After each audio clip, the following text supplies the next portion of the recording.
welcome to our discussion on the future of Social Security reform. I woke up this morning and saw the headline on the front page of the paper, "Disaster to Strike in 2028." And my first thought was that the media elite had decided to focus on the trust fund imbalance. And then I read further and found out that an asteroid is supposed to hit Earth exactly on October 26, 2028, almost to the day when the trust fund balance is going to hit zero. And so I thought, well, maybe we should cancel our discussion of Social Security reform. And then I read further and discovered that the 95% confidence interval around this asteroid prediction was about 2 million miles long. Only about half of the 95% confidence interval around the Social Security Administration's projection of real wage growth over the next 75 years. Today we have assembled with us 5 of the most influential voices from the intellectual and policy debate over Social Security, and 5 of the people who are most likely to be among the most influential voices in this year's national dialogue over Social Security. To my immediate left is Carolyn Weaver, Director of Social Security and Pension Studies at the American Enterprise Institute.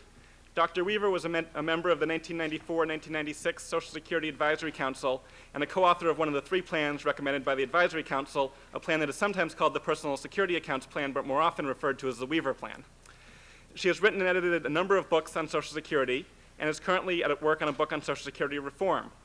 She served as the key staff member on Social Security at the U.S. Senate Finance Committee between 1981 and 1984 and was heavily involved in the work of the Greenspan Commission, and she's also taught economics at Tulane University and Virginia Tech. Alicia Manel is the Peter Drucker Professor of Management Sciences at Boston College. She recently came to Boston College after a long career in government. She spent 20 years at the Federal Reserve Bank of Boston as Senior Vice President and Director of Research, and among her many accomplishments at the Boston Fed was employing me as a research assistant for a few months at one point and teaching me some of what I've been teaching you all this week. Professor Manel left the Boston Fed in 1993 to become Assistant Secretary of Treasury for Economic Policy and then moved to be a member of the President's Council of Economic Advisors. She has written on many issues regarding tax policy, Social Security, and pension policy, including a 1974 book on the impact of Social Security on personal savings that was one of the seminal works analyzing the impact of Social Security on individual behavior. Who's next? Robert Kuttner is founder and co-editor of the American Prospect, a bi-monthly journal of policy and politics. He also writes for Business Week and has a weekly syndicated column which originates in the Boston Globe. He is also the author of 5 books, including Everything for Sale, which I read last summer and highly recommend. He has taught at Brandeis, Boston University, UMass, and Harvard. He has extensive Washington experience working for the Senate Committee on Banking, President Carter's National Commission on Neighborhoods, and as a staff writer at the Washington Post.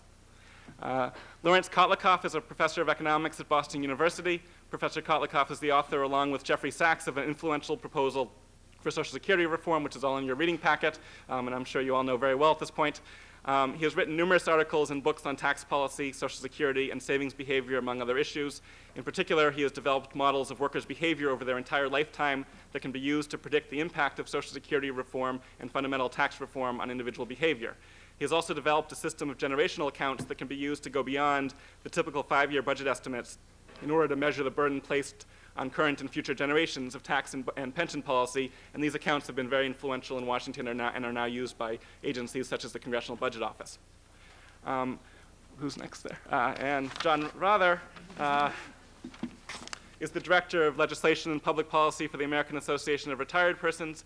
He is responsible for the federal and state legislative advocacy activities of the association based on in-depth policy research and public information programs. He is an authority on healthcare, long-term care, Social Security, pensions, and employment policies. Prior to coming to the AARP, Mr. Rother served 8 years in the U.S. Senate as Special Counsel for Labor and Health to former Senator Jacob Javits and as Staff Director and Chief Counsel for the Special Committee on Aging under its Chairman, Senator John Hines. So what we're going to do today is have each of the panelists speak for about 5 minutes. Then they're each going to get a chance to respond to each other for 2 minutes, and then we're going to open it up for questions. So, Carolyn, why don't you start? I'll speak quickly in 5 minutes. Well, if it wasn't clear before the Social Security Advisory Council reported last January, it should be clear now that there's been a sea change in public attitudes about the issue of Social Security reform. If not public attitudes, then public discourse on the issue. Whereas just a few years ago, the idea of privatizing Social Security or moving toward fully funded personal accounts was rejected out of hand in Washington policy circles and generally was not taken seriously in the academic community. people around the nation from widely different political perspectives, including scholars at the nation's leading universities, and many of our political leaders now are taking a careful look at concrete proposals for privatizing at least a portion of Social Security. And more than a few of them are concluding that this is a sensible approach to go. For those of you who keep track of what Alan Greenspan has to say, he has been carefully dribbling out comments on the issue over the last 6 months, and has most recently, within the last couple of weeks, indicated his support for partial privatization of the system. I would note that a few years ago, in 1994, when Secretary Shalala, the Secretary of HHS, appointed the Advisory Council, no one, most especially me, would have predicted that a hunk of members, 5 out of 13, would have supported a proposal to replace half the retirement program with personal retirement accounts. And yet we did, and we were a very diverse group. We included people ranging in age from 20-something to 60-something. We had Republicans, Democrats, and an independent. And we were joined by the only Hispanic and by 3 out of 5 of the women on the panel. So I take that as yet another measure of the extent to which times have changed. I'd like to, in these few minutes, note the common themes in the 3 proposals. I'll just have to take it for granted that you're basically familiar with the 3 proposals. Note the common themes in them, and then sharpen the focus on the important differences. First of all 3 plans would build substantial assets to help meet future benefit liabilities in the system. This is a fairly significant departure with the plans of prior advisory councils or the intentions of Congress, in the sense of moving away from the traditional pay-as-you-go system and moving more toward a system where we are saving for a portion of our own retirement rather than passing the full bill along to future generations. Secondly, all 3 plans would incorporate substantial equity investment rather than sticking with low-yielding government bonds.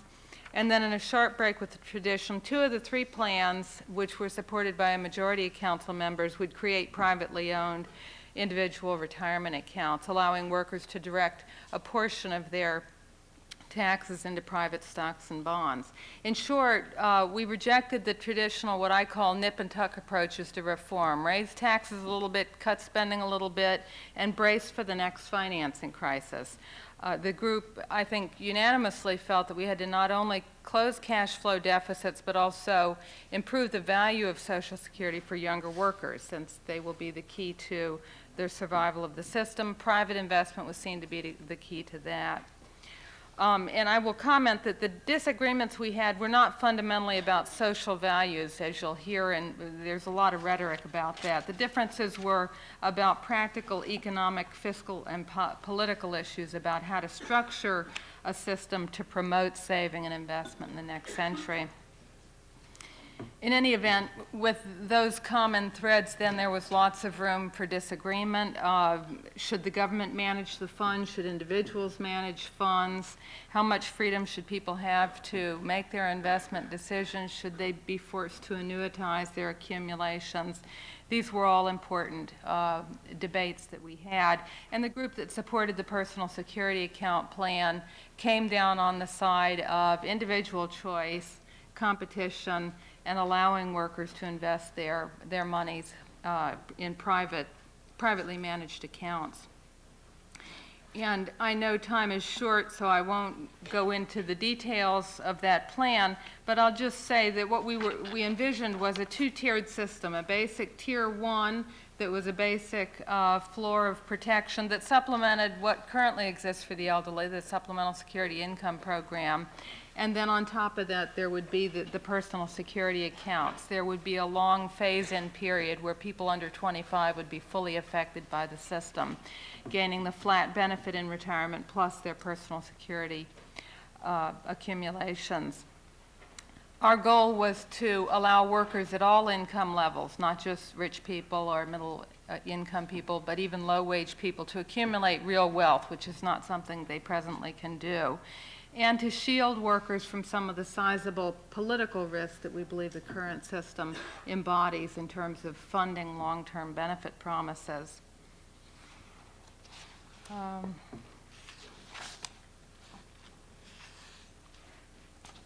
gosh, so much to say and no time left.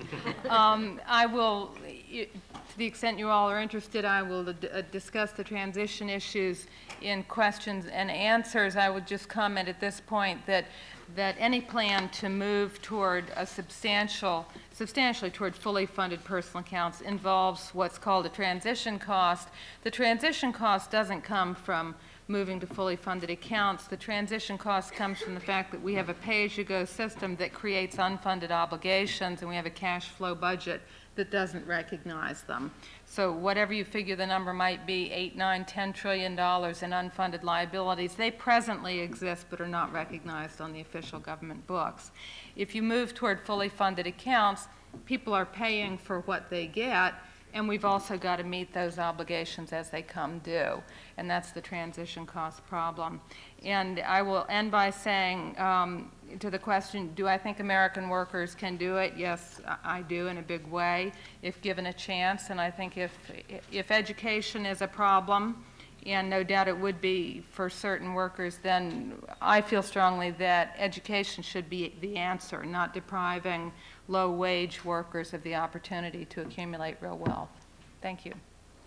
Great, thank you. Professor Manel. Thanks, Jeff. As all of you consider the topic of Social Security reform, I'm here to urge you to approach it very cautiously and to keep 4 points in mind. The first is that Social Security is one of our most successful programs. Over 80% of retirees get more than half their income in retirement from this program alone. It has dramatically reduced the rate of poverty among older people. It provides benefits to 3 million children where the breadwinner in the family has died, and it provides benefits to 5 million disabled persons. So this is a very important program in American society. Second, the problems that it faces the Social Security program faces now are manageable. We're talking about a program where spending is projected to go from 4.8% of GDP to 6.5% of GDP. This is not a huge increase. And it goes to 6.5 in 2040, and it basically stays around that level throughout the entire forecast period and thereafter. We're not talking about the systems here that people in central continental Europe are facing, where they have costs that are roughly 10% of taxable payrolls now, projected to go to 16% over that same time period. This 2 percentage point increase in GDP is a magnitude that we see a lot. Defense spending has come down by that amount since roughly 1990. There is a long-run financing gap that can be closed with a lot of changes that are actually good policy, expanding coverage to include state and local workers, making sure that all the technical adjustments on the CPI are incorporated in the cost of living adjustments, reforming the taxation of benefits. So basically, just by good policy, you can cut the deficit in half, and then the other you can do by basically some sort of benefit changes, tax changes, or investment policy. But even if we did nothing, I think the important thing to keep in mind is this 2029 date where the trust fund becomes exhausted is often characterized as an implosion. In fact, even after that date, the revenues are sufficient to pay 75% of benefits in the year 2040 and roughly 70% in the year 2070. And yes, rates of return on contributions have declined. It's because the system has matured. We have decided to finance the system on a pay-as-you-go basis because we essentially gave benefits to that first generation of retirees that were coming out of the Depression. My view is that it was a perfectly reasonable thing to do. The question is, what do we do now? And I agree with Carolyn that something has to be done to improve returns to retirees, and this can be done in a lot of ways. When you're looking at the third point I'd like to do is mention is the economics. The economics of Social Security reform is fairly clear, and the issues are quite separable, but they tend to be bunched together. The first one is, how much pre-funding do you want? And Carolyn's right. It's not an issue of private accounts or central financing. It's an issue of moving from pay-as-you-go to some sort of pre-funding. It's probably desirable to have some more pre-funding than we have now, but it's a question of intergenerational equity. You can't get from here to there without increasing the burden on the transition generation. It's a value judgment of how much you want to do that to improve returns for future generations. The second economic issue is whether you want to provide benefits through individual accounts or centrally. The third economic issue is how you want to invest accumulated reserves. And these are separable issues. It's possible to have funding without equity investment. It's possible to have equity investment without individual accounts. And you can increase funding either through individual accounts or through the central trust funds. So just when you go through your exercises, if you want equity investment, that doesn't mean you automatically have to go to individual accounts. My personal view is that it's not unreasonable to think of doing that in central trust funds as well. The fourth point that I'd like to touch on is the administrative feasibility of plans, because it's easy to sit here in Cambridge, I think, and think of a better, and probably you guys can think of a brilliant way of designing a new Social Security system, but it has to work. I mean, you actually have to be able to collect the money, get the money from the employer to the investment. You need to educate workers. You need to report to workers. You need to do a whole lot of complicated things. My statistics I looked at that was mainly that 5 million of the 6 million employers still report their W-2 information on paper.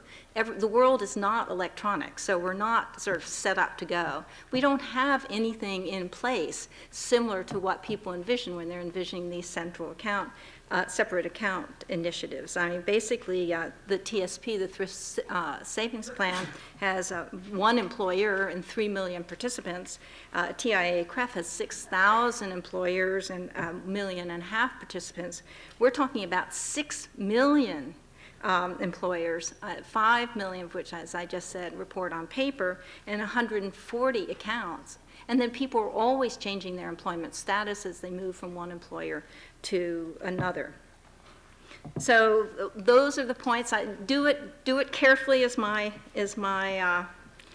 message. It's a successful program. The problems are manageable. The economics, figure out what you want to do, and you can do it in a variety of different ways. As I said, the funding, the investment, and the individual versus collective arrangements is separate issues, and they can be put together in different ways. And finally, keep the administration in mind, because it's not enough to have a brilliant plan. It's got to work. Thanks. Great. Thank you. Bob? Well, I want to talk about the politics. I think Professor Manel has done a beautiful job talking about the economics. Since this exercise, as I understand it, is to write a memo for consideration by the President, keep in mind that this is not a technical debate purely. This is also a political debate. And there is not an emerging consensus. There is a dissensus on whether we ought to maintain a social system or splinter it into a series of privatized individual accounts. And while one of the most successful lobbying campaigns in recent years has succeeded in shifting public opinion, in shifting elite opinion in particular, and in shaking some people's confidence in the system, this battle is far from over.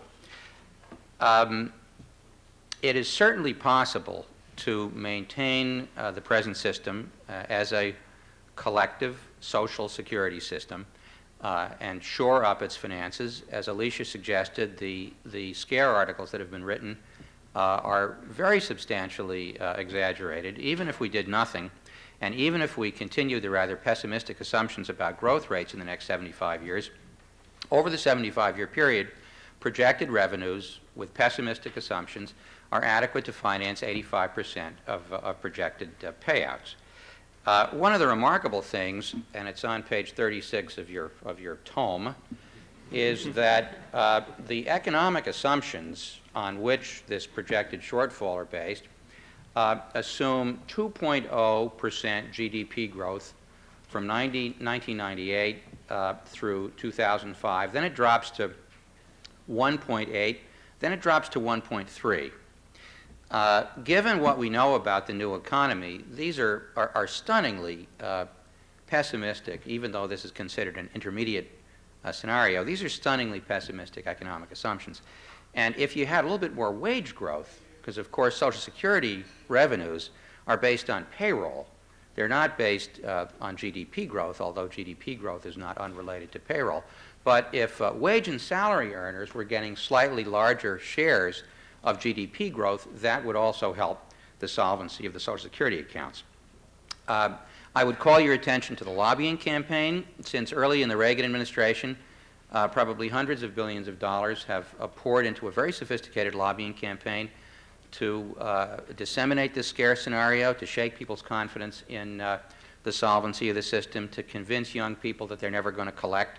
And of course, this is not just a campaign by disinterested people who are concerned about the well-being of the next generation or who are concerned about fiscal solvency. A lot of it is bankrolled by bankers and brokers who stand to collect a small fortune if the system shifts from one that has less than 1% administrative costs, that is a public system, into one with individuated accounts that would generate lots of commissions.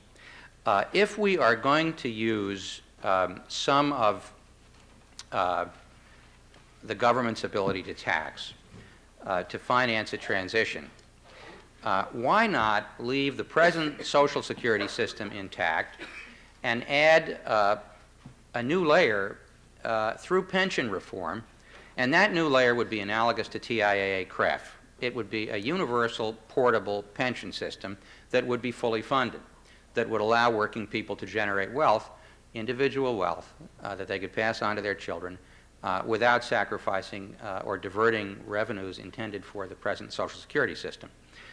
Most of the proposals to shift to a system of individual accounts either include diverting some of the current Social Security revenues or increasing taxes or both. And it seems to me that rather than tapping Social Security sources of revenues, it would be better to add another layer to the cake. It is a mistake to confuse the Social Security system with a system of individual savings. Social Security is one part of a tripod. Alicia indicated how much of the income of elderly people Social Security provides. But the other two parts of the tripod are individual savings and private pensions, or public pensions if you're a public employee. Social Security does things that individual accounts or individual savings cannot do. It's an anti-poverty program without being means tested. It's fully portable. Its administrative costs are much lower than any comparable privately managed pension system or IRA or 401k. It provides $12 trillion in life insurance protection through its survivorship program, as well as a disability protection. And of course, on balance, it is redistributive, certainly on the outgo side, and it could be made more redistributive on the tax side through reforming the payroll tax. Finally, with respect to politics, I think if Democrats give this one up, if they split the difference with Republicans, they are really committing political suicide. Republicans are assaulting the New Deal. They are assaulting Social Security, the progressive income tax, state-supported public education. They're also assaulting some Great Society era things like affirmative action. Of these, by far the most popular, the most valued by a broad public, is Social Security. And if Democrats, in their stupor, in their misguided desire to embrace laissez-faire, collude in the dismantling of America's most popular program, they are helping Republicans complete the demolition job. So although my side of the debate cannot begin to match the lobbying heft of State Street Bank and all the other people who are pouring money into a campaign to shake people's faith in Social Security, we can at least match their conviction, and I hope we will. Thank you.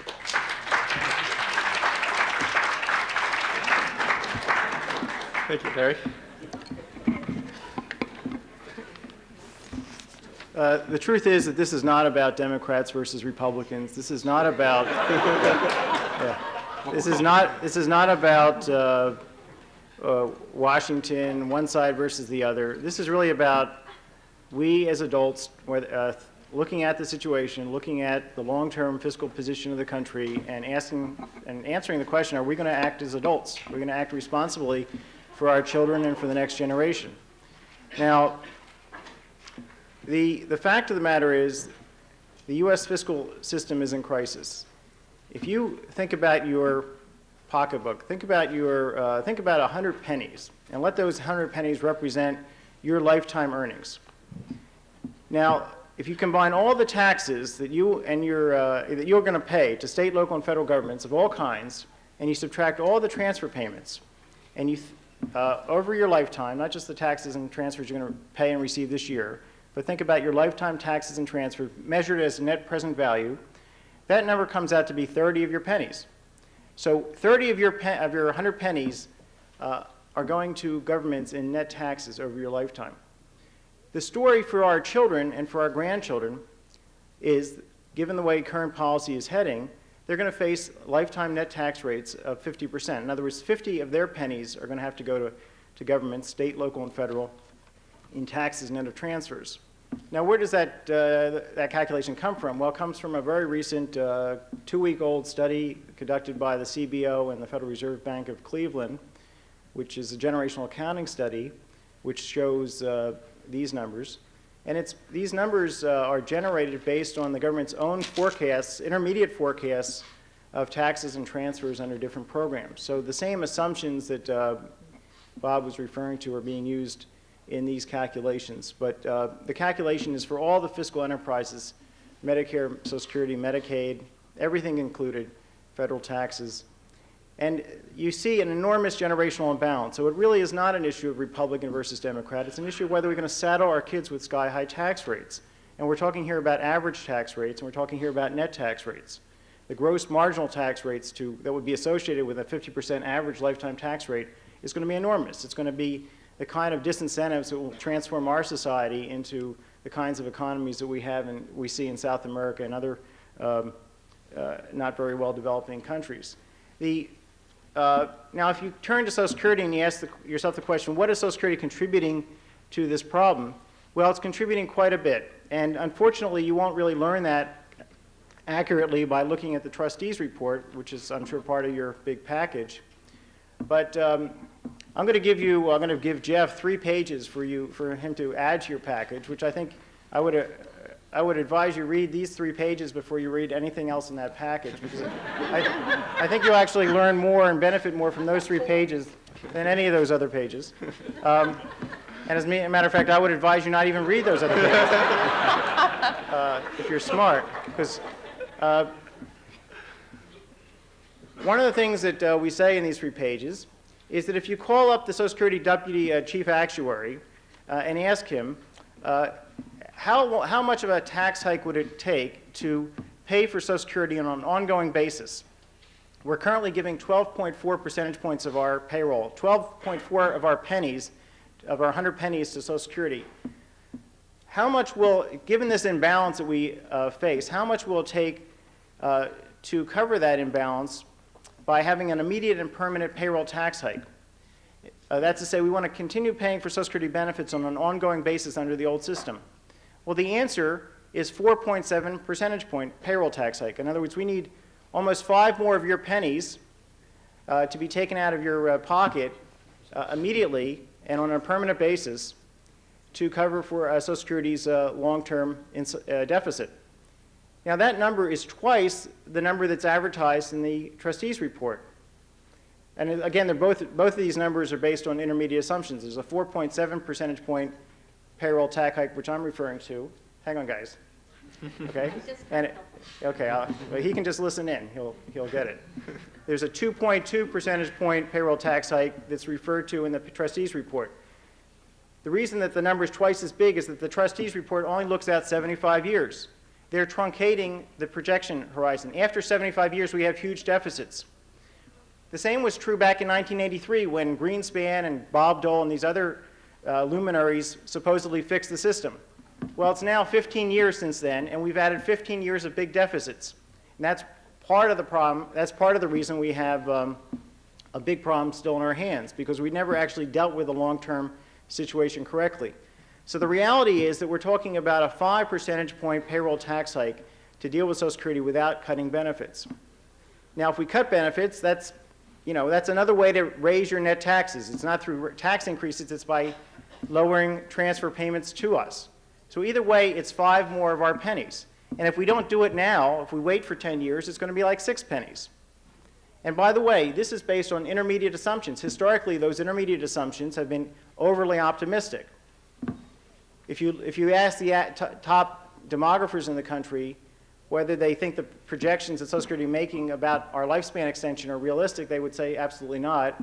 They think they're about understating by, again, a factor of 2 what's likely to happen. If you use their projections, you need more like a 6 percentage point immediate and permanent payroll tax hike. That's 50% of the current 12.4, the current rate is 12.4, so we're talking about a 50% immediate and permanent tax hike. Social Security is in big trouble on its own, independent of Medicare, Medicaid, the rest of the paying off this huge debt that we've accumulated. We have a big problem with Social Security. Don't let anybody tell you that's not the case. Don't let anybody tell you that we can take small measures and we can change this retirement age a little bit and cut this, change the indexing this little bit. Yes, we can do all these little piecemeal things, but they're going to add up to 5 of your pennies. Okay? That's the reality.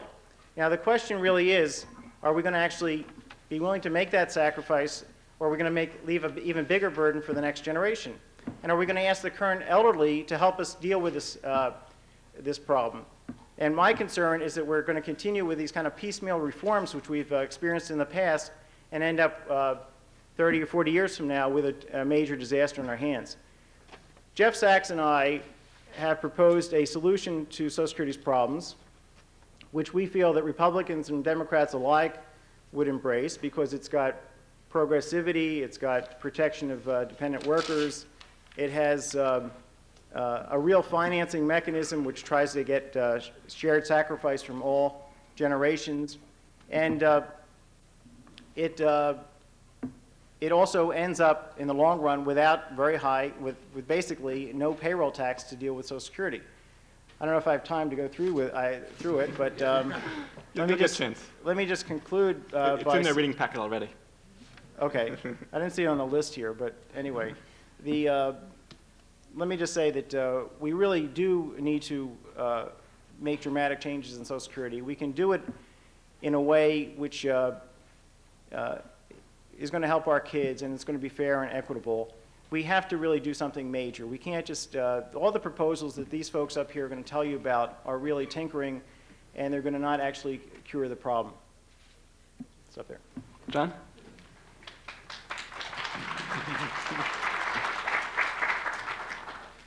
Okay, back to the real world. I'm going to try to do 2 things in just a few minutes, and we'll get to the important thing, which is your questions. First point is to try to set a broader context for how the American public is going to look at this. And then I'm going to try to propose some rules for a successful political effort to solve the problem. What's the context? The context is Americans are insecure about their retirement future. And why shouldn't they be? Half of them do not have an employer-based pension. More than half of them do not have anywhere near an adequate level of private retirement savings. So isn't this an important part of the debate? Shouldn't we think about what we should be doing around pensions and around individual savings as we think about what we want to do with Social Security? But Social Security is not just about retirement. It's about really protecting you from 4 lifetime risks. One is the risk of disability. One's the risk of death of a family breadwinner. Those 2 together account for 1/3 of the program expenditures. Third risk is the risk of no longer being able to work, retirement. And then the 4th risk is the loss of buying power over a very long life. And I think we've got to keep in mind that that system of protections is extremely important to most American families, and they really don't see an alternative to most of those. So the idea that Social Security is there as a floor of protection on which you have to build is an extremely important point to protect. But for most families, they haven't really started building in terms of any real pension or savings, and they certainly don't want to see the fundamentals there taken away. Doesn't mean the program doesn't need to change, it does.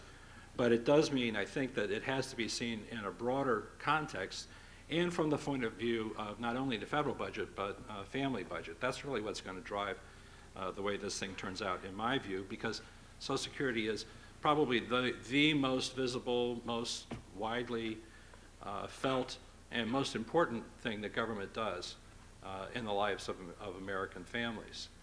And so this isn't going to happen on the basis of some backroom inside deal. It's not going to happen on the basis of optimum economic projections. It's going to happen on the basis of what ordinary Americans feel is reasonable and not too threatening and makes sense to them. In light of that, I'd just like to suggest 5 rules for a successful outcome here. And I actually think that if any one of these are violated, we do not get to a successful outcome. And the first one is timing. I think it's better to do this early, and it's essential to do this in a non-election year.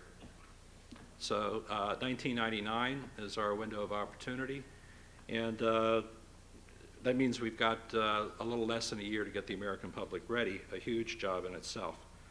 Second rule is that this goes nowhere unless it is bipartisan. If Democrats conclude that this is an effort to dismantle the program's not going to get dismantled. Nothing will happen. If Republicans conclude that this is an effort by Bill Clinton to trap them again, as they got trapped on Medicare, nothing will happen. So unless it's bipartisan, it doesn't go forward. Third rule is that you've got to convince the American people that the basic system that they've learned to count on is going to be protected. We're not going to do radical change. We can do some things on top of the program. We can do some things to protect it fiscally over the long run if we give people a lot of lead time and if we stay away from the word radical and talk about incremental change. Fourth, there are going to be sacrifices involved. Those sacrifices need to be widely shared and not loaded on one part of the population. Those sacrifices should include older people as well as younger. But it probably should not touch lower income people that much. They don't have any other alternative. They depend on Social Security because of the lack of anything else. I don't think it's economically justifiable to ask those people to sacrifice. But I think the rest of us are going to be asked and should be asked to sacrifice. Fifth, I think the situation politically is different for women than for men and for lower income versus higher income. This program is a lot more important to women than it is to most men. There's lots of reasons for that. If you think about the gender gap, if you think about what's likely to play out in the next presidential election, I think women may be the key constituency for this, that any reform that's going to be put forward has to make sense to American women. It's a lot more important, as I said earlier, for lower wage than higher wage. Lower wage people have very few options. Higher wage people have lots of options, lots of marketability. So I think that may suggest a series of policy steps that I think may be possible, if we're lucky, if we're good, if we're smart, may be possible to move through the Congress in 1999, and I certainly hope that we can do that. I look forward to your questions.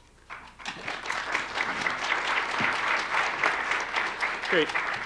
Thank you very much. Let's each take 2 more minutes to respond to what's been said, but we'll be strict to this time limit so that we can get to questions as quickly as possible. Carolyn? Okay. Gosh.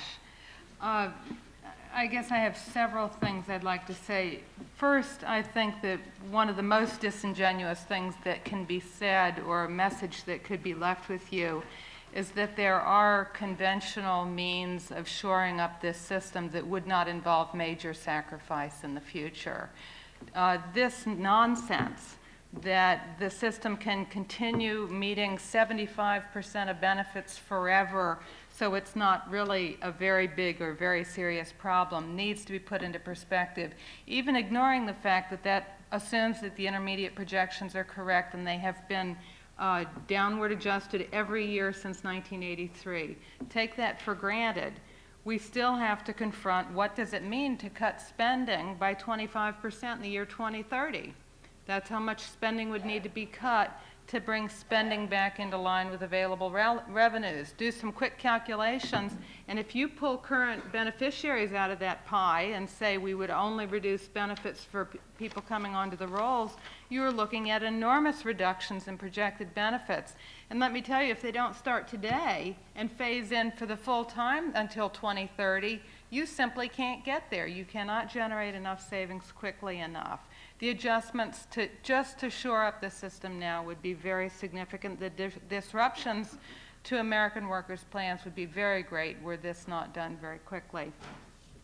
Secondly, I don't even want to engage in this nonsense about all of this money being poured into this by big, well-heeled companies and all the innuendos about privatization being bought and paid for by corporate America.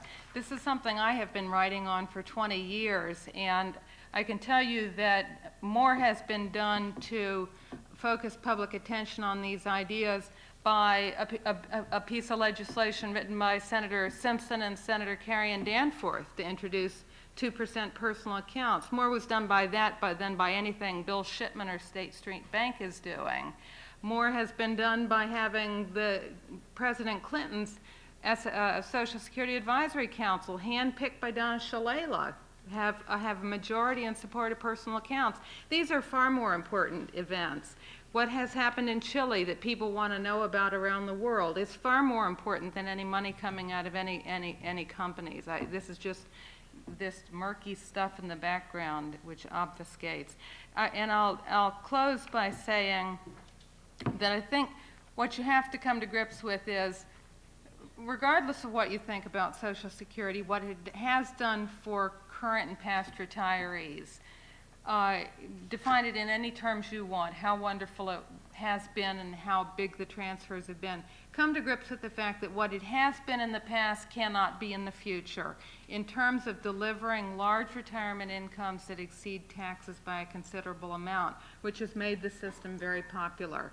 If you start from that premise and then say, what kind of system do we want for the future? Modern financial markets, sophisticated global international financial markets.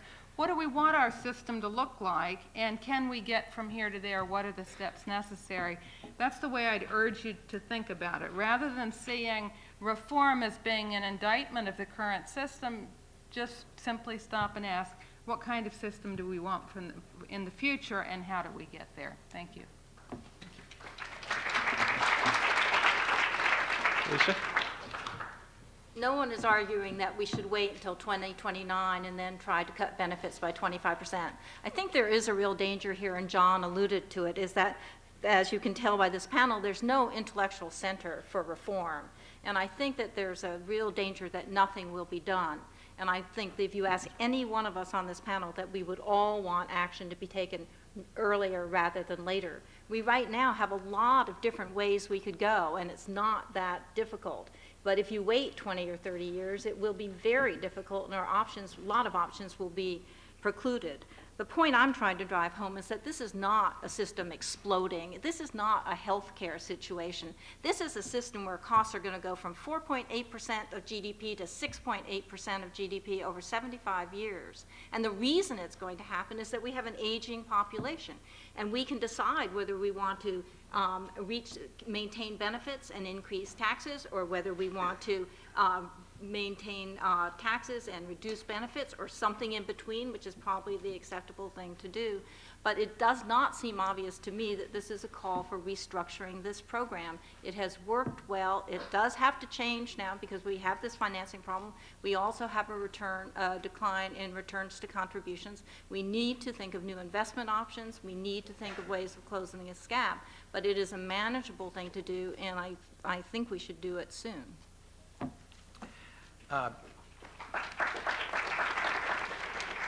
Well, let me reiterate, this is not technical, this is political, it's also ideological. On one side of the fence are people who believe in social insurance as a principle.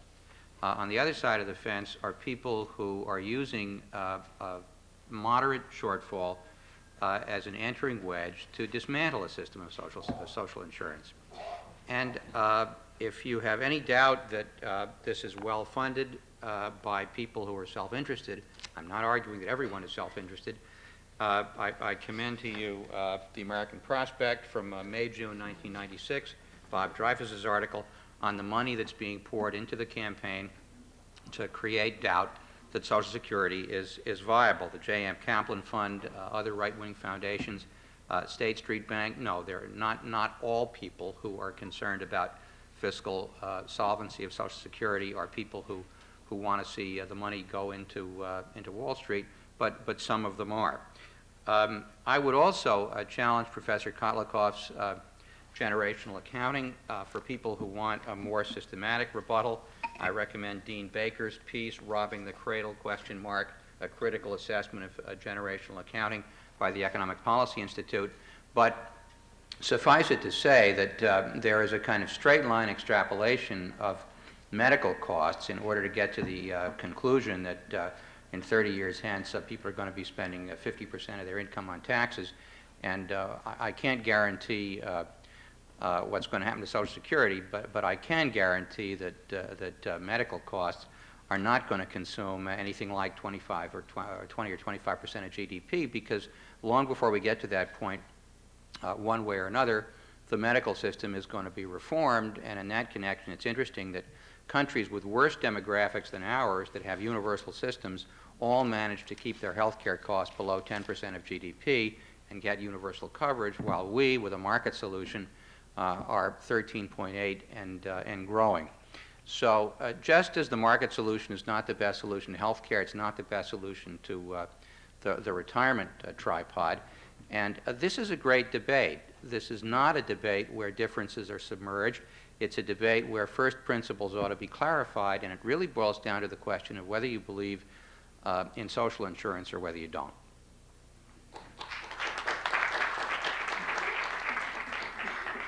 Okay. Well, first of all, I'm not being paid by State Street Bank or any other organization. If I'm representing anybody, it's my two sons. I work for the Reagan administration and the Council of Economic Advisors. I voted for President Clinton the first time around. I did not vote for Dole the second time, in the last election. I don't view myself as political at all. I just, and I think that the problem with our society and the reason we're in such a mess with these programs is that everything is put in these ridiculous terms, this group versus that group. Whereas, I think if we just talked about this stuff without any of that garbage, we would actually get to some solutions. Now, the fact of the matter is there's not a moderate shortfall. You cannot look at the trustees' reports and look at their assumptions, which are their intermediate assumptions, and then call the actuaries down there, call Steve Goss yourself. You guys can do it tomorrow afternoon. Ask him on the phone how much it takes to pay for this thing on an ongoing basis. He'll say it's 5 more year pennies. Okay? That's the facts. That's not moderate. We're starting with 12 cents. It's 12-year pennies. We're talking about 5 more of them. That's a huge problem. And that's if we do it immediately. And we're not going to do it immediately because of people like Robert here. Now, he says that this piece of propaganda by Dean Baker, I don't advise you read it. If you want to read it, read it. But the fact of the matter is that lots of first-rate academics have looked at generational accounting, including myself. I've critiqued it. It's not perfect, but it's trying to get at a comprehensive picture of how we're treating the next generation. It's being done in 25 countries around the world, and it's being done by the European Union, the CBO, the Bank of Japan, the Bank of England, the Finance Ministry of New Zealand, of Norway, the Treasury of New Zealand, the World Bank, the IMF. So it's an established methodology.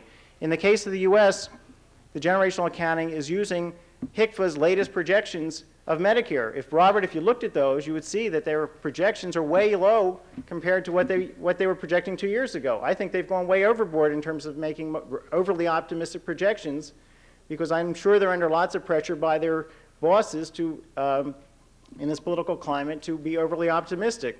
But even despite those very, I think, optimistic projections for Medicare and Medicaid right now, we still have future generations facing a 50% tax rate. Now, it's not an issue of whether people do or don't like social insurance. I'm all for social insurance. I teach it in my course. I think it's really important. Our proposal that Jeff Sachs and I have put together certainly has very strong adherence to the idea there should be social insurance. And this proposal, by the way, has been endorsed not by politicians, but by 75 of the leading economists or academic economists around the country, including 3 Nobel laureates. So there are ways to think about this which are not those of the way of Washington. And unless we think about this very carefully, unless we understand very carefully how big the problem is, unless we deal with it once and for all correctly, we're actually going to make things worse, I think.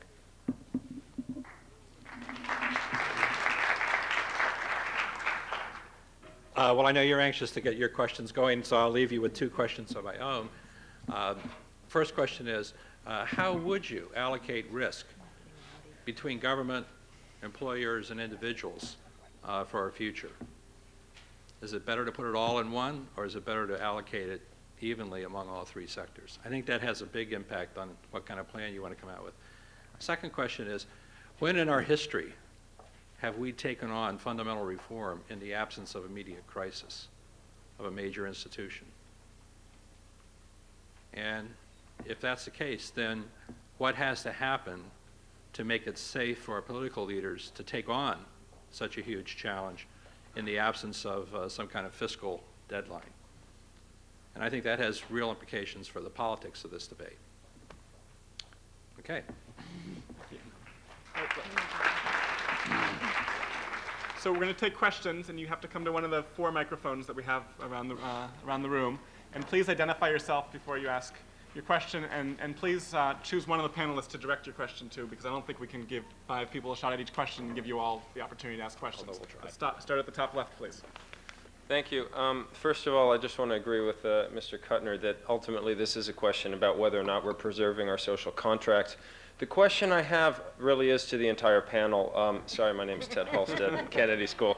I want to touch on 2 underlying questions which none of the panelists touched on, but which I think are of utmost importance. The first is whether there is a Social Security trust fund in the first place, because the reality is that Congress and the White House have been continually dipping into the trust fund to fund current expenditures. As a result, all this talk about reaching a budgetary surplus is really an elaborate fraud, and the numbers are that last year in '97, if you included the money borrowed from the trust funds, it wouldn't have been $20 billion as a deficit, it would have been over $100 billion. So that's my first question. My second question Let's get the first is... one answered first, and let's come back. It is elaborate. Yeah.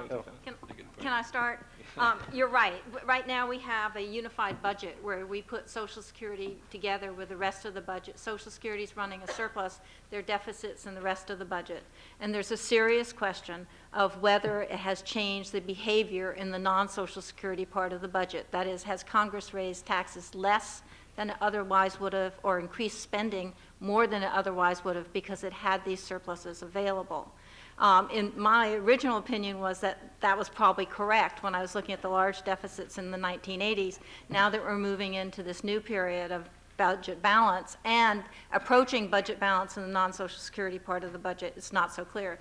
But let me just make, the one point I want to make is that I think we really need to do what the law has said that we should have been doing for a long time, and that is separate Social Security from the rest of the budget, because those of us who want to maintain a social insurance system and a collective arrangement, I think have to meet this saving argument. And I think the only way we can really save at the federal level is taking Social Security out of the unified budget, direct all conversation, all documents, everything towards the non-Social Security part, balancing the non-Social Security part of the budget. So I think you brought up a very important point.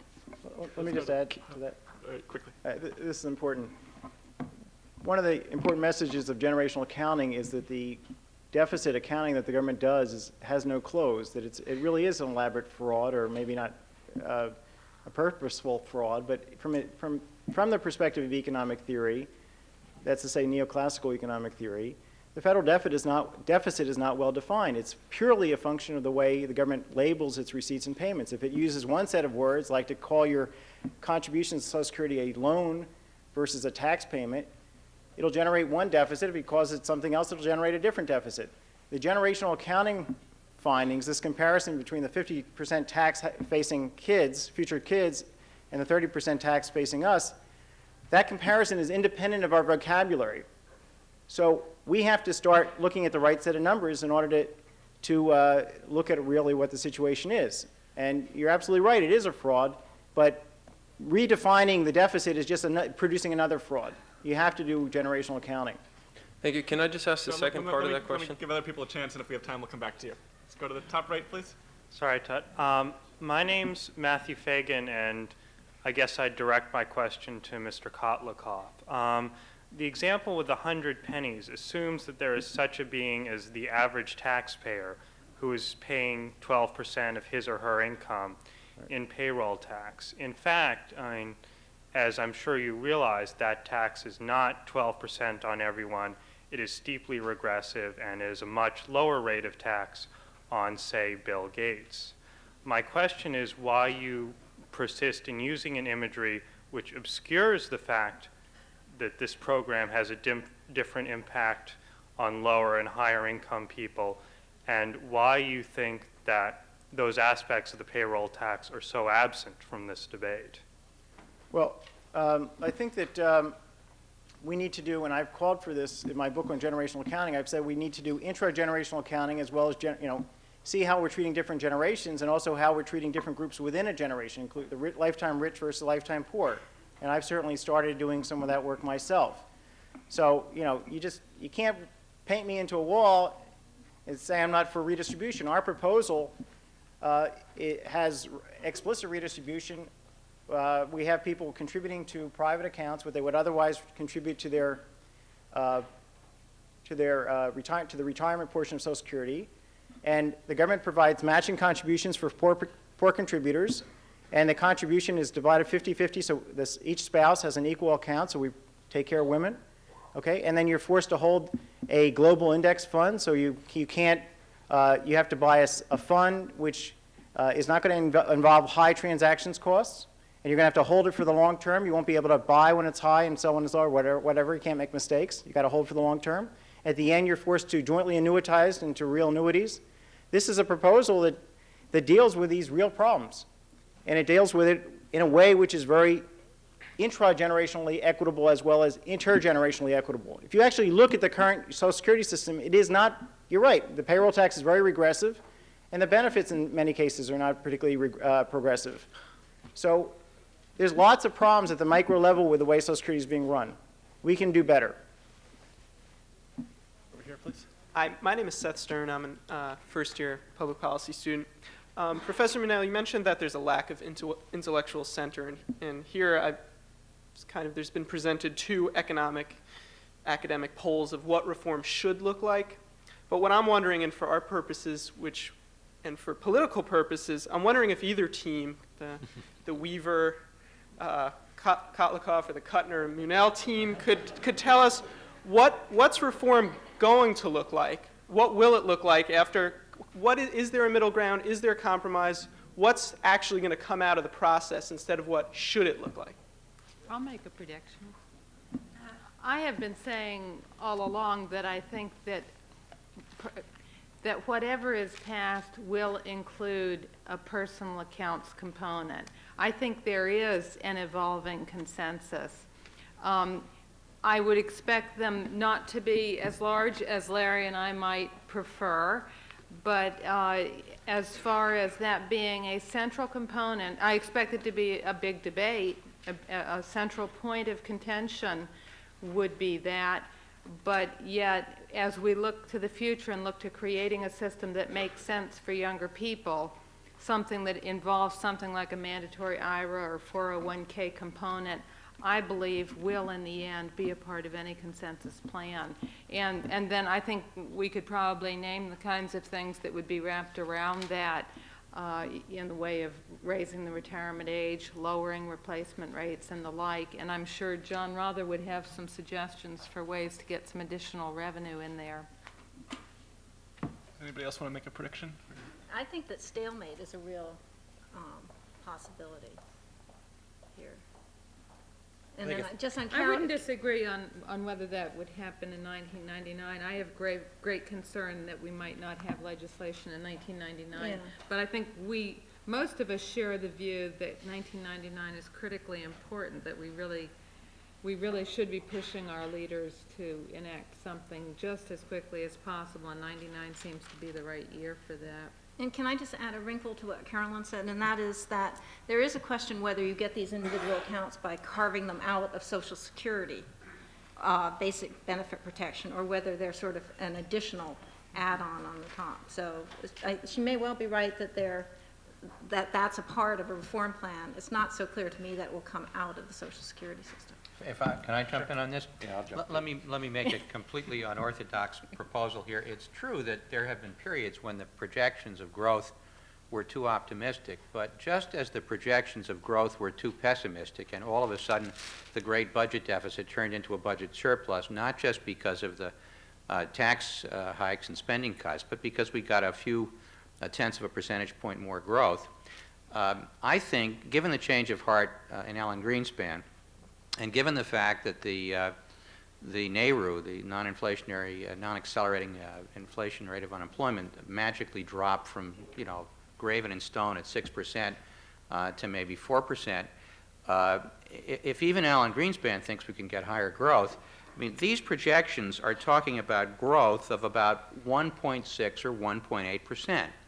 And the consensus in the economics profession now seems to be that a sustainable rate of growth is somewhere in the mid-twos. Now, if that's true, this entire catastrophic scenario disappears.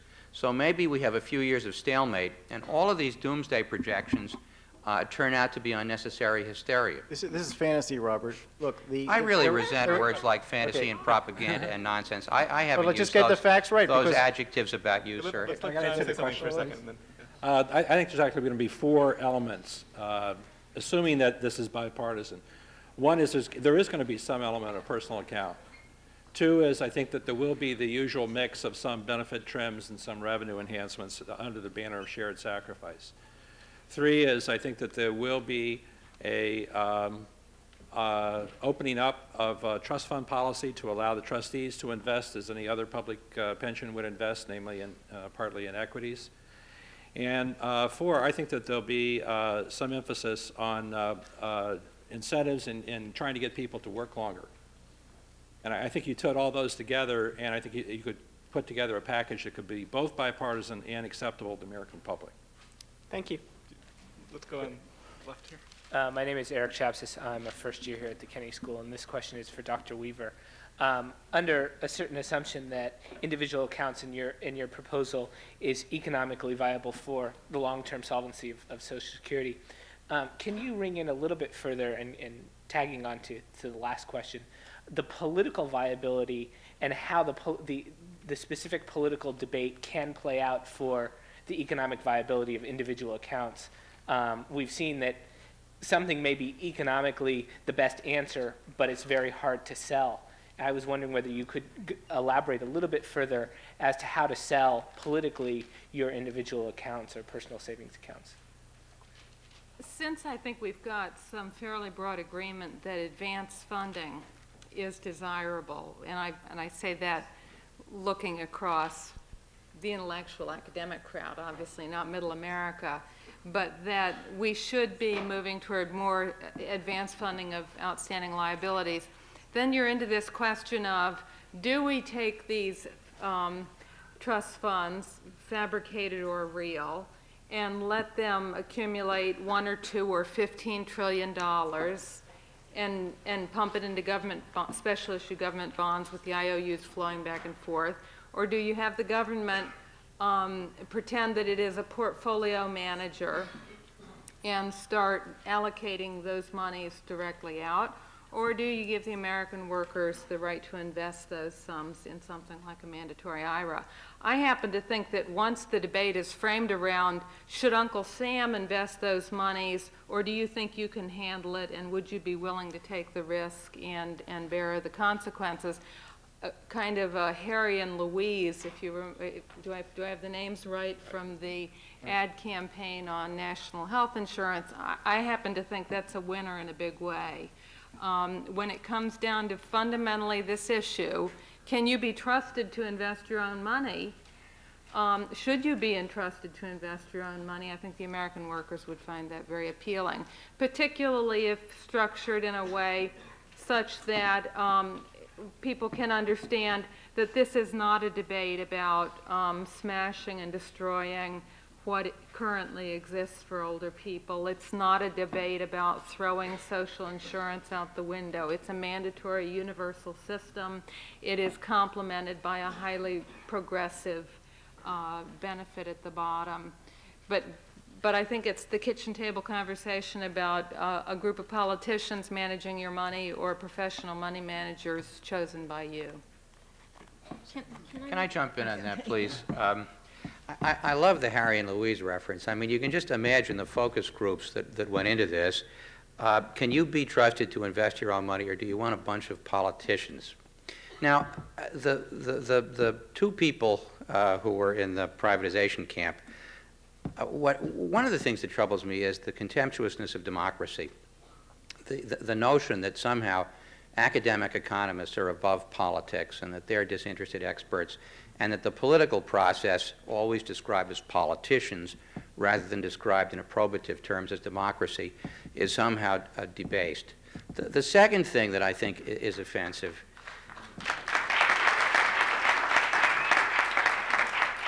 is the assumption that everything ought to be entrepreneurial and risk-taking. The nice thing about the present system is that there are two parts of the tripod.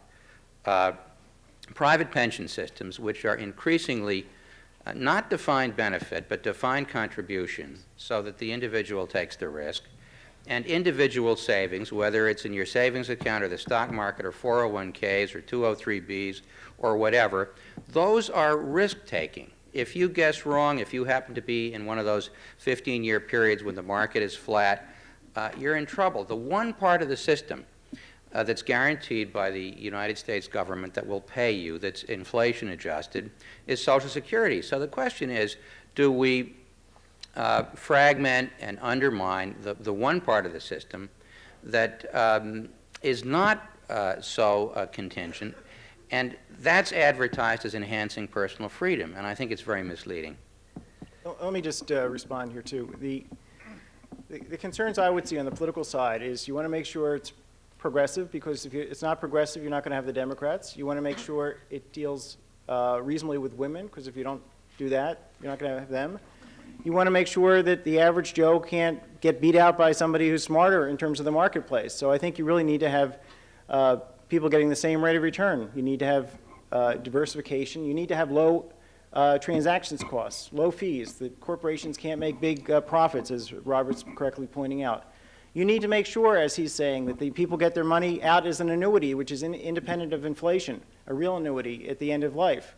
All those features are right in our plan. You also need to make sure that everybody gets on board, except for the poor elderly who cannot adjust their circumstances, to help contribute to pay off the unfunded liability of the old system. And that's what our plan does, too. We use a consumption tax to pay off the benefits under the old system. Everybody gets, when they hit retirement, they get the accrued benefits, the benefits they've accrued for the Social Security retirement system as of the time of the reform. But there's no further accrual of benefits under our plan. The system is shut down at the margin. That's to say the retirement part of Social Security. The survivor part of Social Security, the disability program in Social Security, those two are left in, because that's very important social insurance that we believe, just like Robert does, needs to be maintained. But we're just privatizing the retirement portion of Social Security, but we're doing it in a way which I would think would be politically acceptable. Now, if you do these piecemeal approaches, let me just say one last thing, this is important. If you do these little add-ons, which these guys are advocating, and Carolyn is suggesting are going to appear, you're going to have all the problems of lack of progressivity, high transactions costs, lack of protection of dependents, all those problems, and lack of annuitization are going to crop up. So you're either going to do it right or you're going to do it wrong. Let's go to the top right up here, please. My name is Lily Batchelder. I'm a first year at the Kennedy School. And I was wondering if someone could answer whether any of the proposals, particularly having to do with IAs or RSAs, would have the same level of redistribution or increased level of redistribution as the current system, and if not, whether that's possible. I can say a word about that, which is that one thing that's very clear about proposals like the personal security account plan is that the redistribution in the plan is explicit. It's not hidden in complex technical detail, and it is delineated clearly from the pension function. In the case of the PSA plan, it's just one of many ways you could construct personal accounts in Social Security. You've got a flat rate, a flat dollar benefit, meaning that Gates and the minimum wage worker would be entitled to the same dollar amount from that flat benefit. Is highly progressive, much more so than the benefit structure we currently have. And if I could take a moment to dovetail this back with the preceding issue of contempt for democracy, believe it or not, there is a link here, is that it is very important to me because I actually don't have contempt for democracy. I have a great deal of respect for representative democracy, and I've always promoted policies that enhance voters, that is, real people's understanding of the policies they are paying for and that they are urging their elected representatives to vote for. Transparency, therefore, in public policy is something I regard as very important. And one of the things we kept running into in the advisory council was quite sincerely on the part of those proponents of the status quo was, no, that's too transparent. If you separate the redistribution from the pension functions, you might be right. That may be a better system for the future. But we're afraid that if the American people saw how much redistribution we were really accomplishing through Social Security, they wouldn't support it. Well, I would suggest that's contempt for representative democracy, that indeed we want transparency should be a highly valued goal. And so these kinds of proposals to make it real clear where you've got a pension function, even if you do matching funds, for example, for the low-wage contributor, to enhance your progressivity. There are lots of different ways of doing that. That transparency should be a goal. Can I have 30 seconds on that? I think the one hidden Mickey in the deal is that most of the individual account reforms, so-called, would leave the residual Social Security system as a means-tested system. That means you have to prove that you were poor in order to get the benefit, unlike present Social Security, where nobody looks under your bed to see what your private assets are. Nobody insists that you're poor before you can collect the benefit, and that's the genius of Social Security, that it's universal and it's not means-tested. So I think when you investigate these individual proposals, see whether the so-called anti-poverty aspect of it is means-tested. If it is, then it's ruining the Social Security system. Lisa, do you want to say something? I wasn't going to, except Carolyn was about to put up her hand. So I just do want to reinforce what Bob said, because it sounds so harsh and unreasonable to argue against transparency. But I think Wilbur Cohen said that programs for poor people are poor programs. And indeed, I think we've seen that.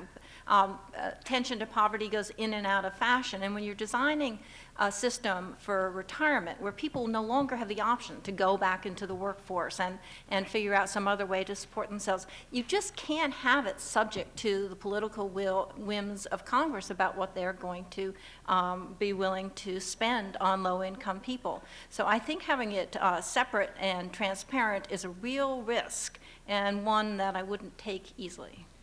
Let me get, I think we have time for one more question, so let me get Brian. Oh, great. Hi, my name is Brian Klett, and I've been thinking about Social Security in terms of a question of a portfolio and how to allocate funds in the private versus public sector. And I was thinking about that, and I was thinking it's not the absolute number of pennies you have in public versus private that matters. It's whether you're happy or not with the return on your pennies in public versus the return on your pennies in the private sector. And my question is, if the government takes a position in the private sector assets, does that imply that we're not happy with the return we're getting on our public investments?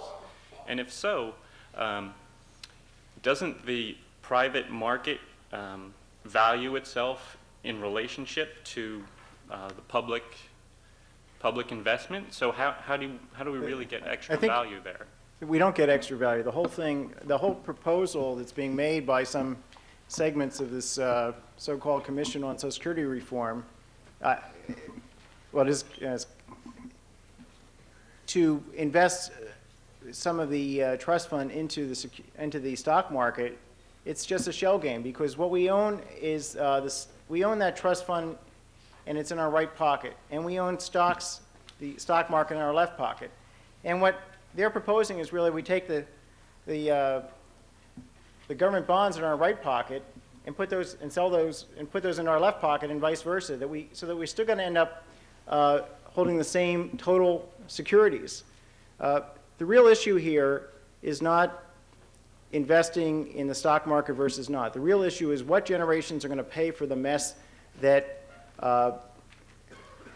we've created.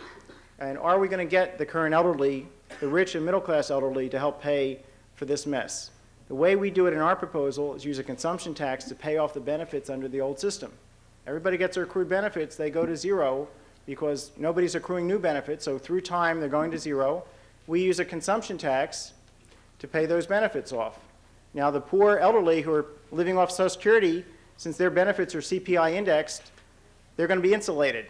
Their real income is not going to be affected at all. It's the middle class and rich elderly and everybody else in society who's going to pay this consumption tax.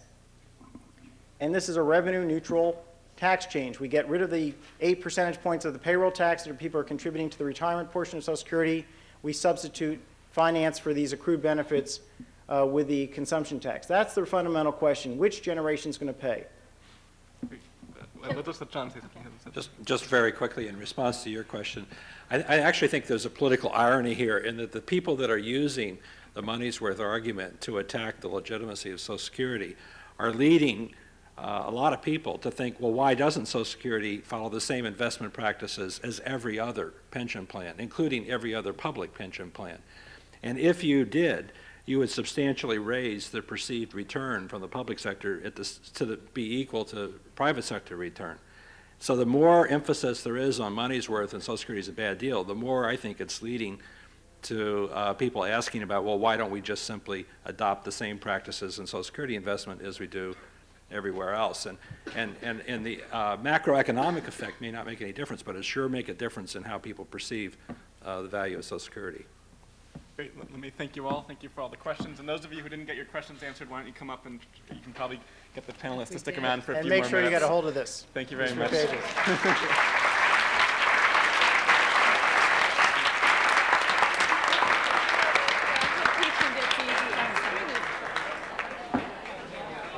You were in the middle. Good. Where you should be. It's much easier for you. Hi.